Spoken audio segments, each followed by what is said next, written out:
Right, Derek, here's a version of Mood Indigo by Duke Ellington. Yeah. Okay. Shall I play it for you? Yeah. I tell you what, you listen and then play along a second time. Yeah. Okay. Here we go.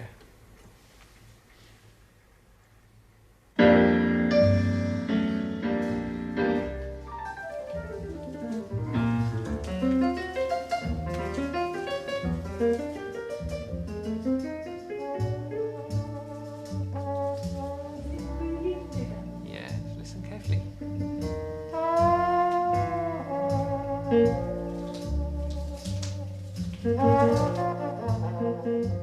Plotseling dacht ik te begrijpen waarom ik heel het diverse gezelschap hier op het kasteel had uitgenodigd.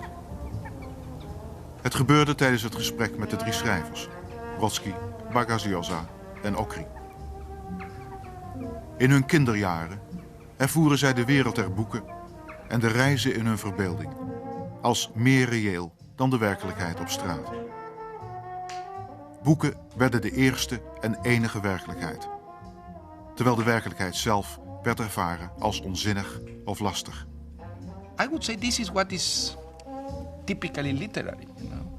This reconstruction of reality, the creation of alternative reality out not objective facts and events we witness or we were part of, but as something that we would have liked to be the real world, and it wasn't. And for that reason, we had to invent it, you know, with words and with fictitious recollections and memories, which in most cases are actually inventions and fantasies, you know.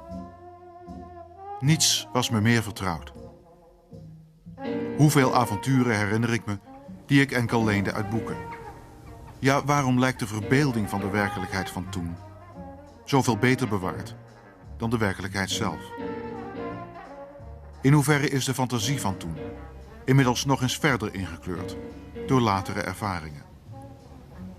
Wat is er eigenlijk nog over van wat er echt gebeurde in onze kinderjaren en in al die jaren daarna?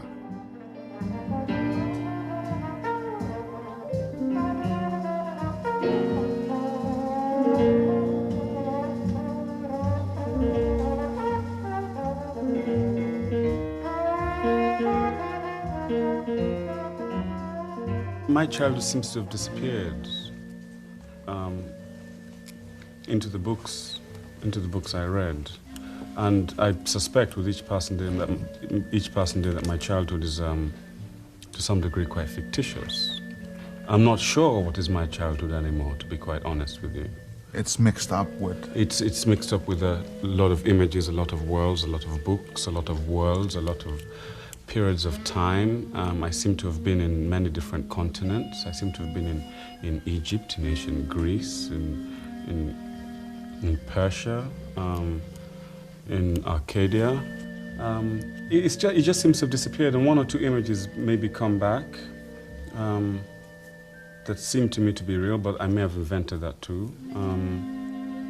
Images from what you call the real world. Real world, yeah. Mm-hmm. Was a particular day that it snowed, and I was crossing the field with my father in London. It had snowed very, very heavily, and we're crossing the field, and it was a very, very vast field. And I was very tiny, and my dad was a great giant. And as we were going across this, what seemed like a continent of whiteness, suddenly from out of nowhere, snowballs were being thrown at us. And my dad said, "Ignore it, the world does that to you sometimes." I didn't ignore it. I made my own snowballs and started throwing them back at people I couldn't see, at the earth, at the snow itself. And I got hit a lot. Eventually we got home, Dad went in, I went downstairs. And on that particular day, I remember it was the first day I kissed the girl that I've always wanted to kiss. Now, there's something about that. The kissing comes after the whole experience of being, as it were, rained on with